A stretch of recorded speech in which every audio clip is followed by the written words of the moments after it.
wheat, rice, etc. You have to combine these two and you get a complete balanced diet which provides complete protein, which is not different from protein found in eggs or meat, but without cholesterol and animal instincts.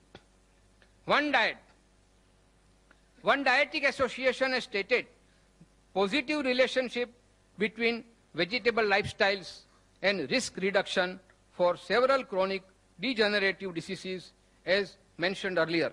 It has confirmed that veg diet is healthier and more nutritious. Plant food is totally free from cholesterol, which is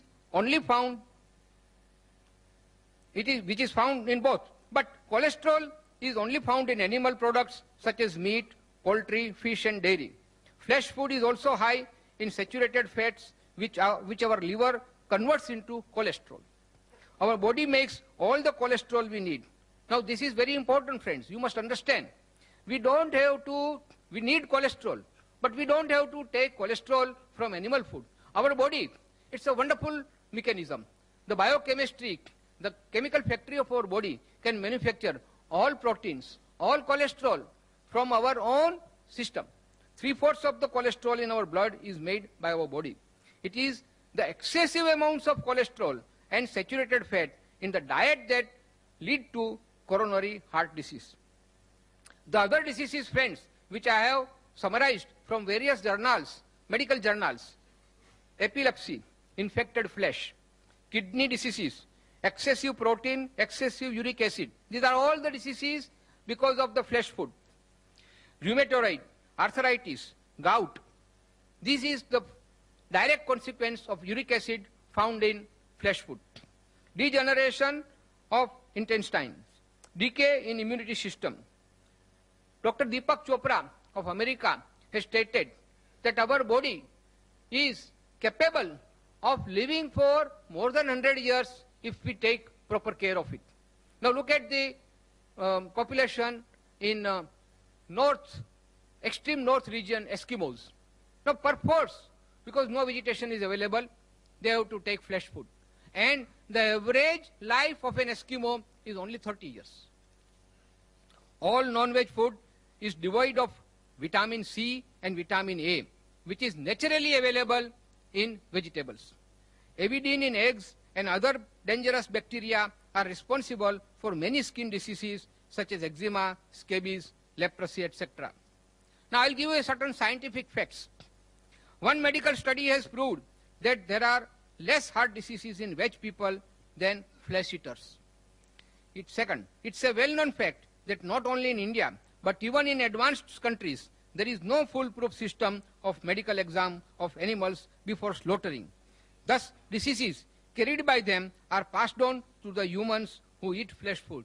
Friends, we all know that like human beings, the animals are also infected by diseases. And they are the carriers of the deadliest germs. And when these animals, they die and one eats that flesh, that diseases which were infected and which were the part of the dead body of that animal is again inherited by us. 9% of food poisoning cases, 90% of food poisoning cases are in flesh food eaters. When an animal or bird is brought to a slaughterhouse, now this is a friend which is again, it needs some explanation. If you have visited a slaughterhouse or a poultry, you will know this.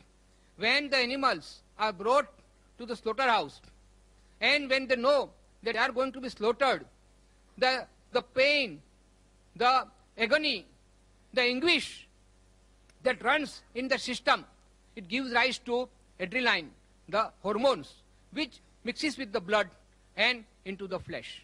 Now these instincts of fear, anguish, anger, despair, all negative points are then becoming part of the flesh food and it passes on to the person who eats. And that is why, friends, I say that when one eats flesh food, he becomes more like animal and less like a human being.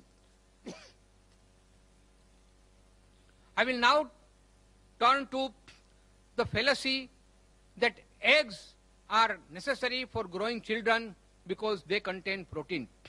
As I said, excessive protein is more harmful than useful. And the protein that we find in pulses, in cereals, is much more richer and natural than the protein, the excessive protein we find in animal food. Now I'll give you the example of egg. Each egg weighs about 100 grams and has 170 calories.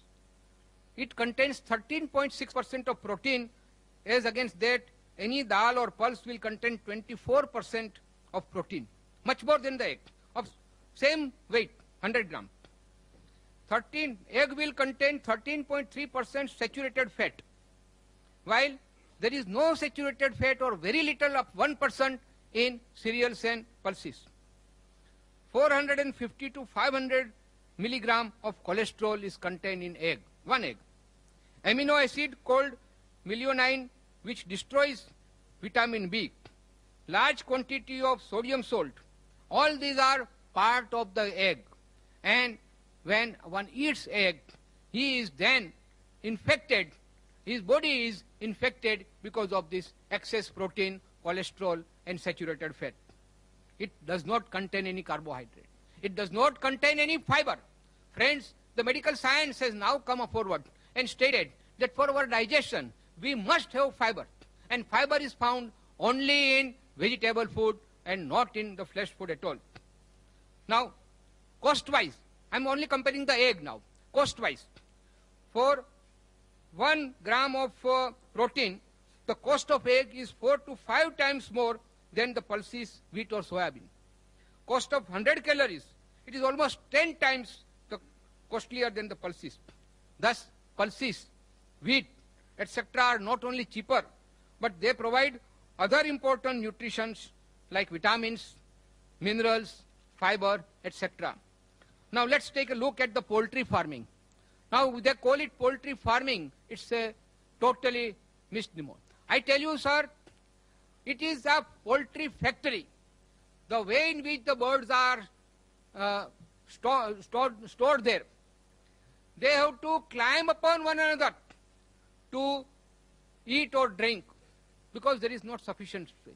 Even the poultry people, they say that this is our factory and these are our merchandise. They are goods, nothing but our products. We are not concerned whether they are living beings or not. They are totally devoid of any compassion, any karuna, and that is why these things are also reflected in the birds. The birds are stored like commodities. They are fed unnatural food and administered drugs which are harmful for humans only to speed up their metabolism so that they can produce more eggs. The poultry people are only interested in making profit. And the result of this, they die premature death. It affects physical as well as mental health, intellectual and emotional growth. Egg is poison for children. Egg begin to rot immediately unless they are put in deep freeze. But when they are marketed, they are prone to decay and disease faster. Vegetable egg is again a myth. It's a fallacy. No egg can be a vegetable egg. It's an animal product, an animal product only. It is definitely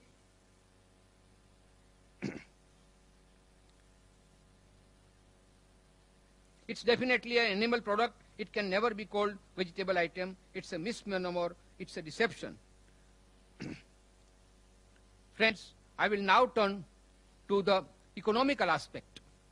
Now these also I have studied from various journals, medical science, and more important from the statistics department of the government of India and government of America, the UK government, etc. But I will not, that's why, give you the citations during my talk, but I will give you the summary. UK. The survey has stated the land required to produce the fodders to feed the animals to obtain flesh food is 14 times more than that required for vegetable diet to feed men directly. Because what happens? First you grow fodder. You feed it to the animals. And then you kill the animals for flesh food.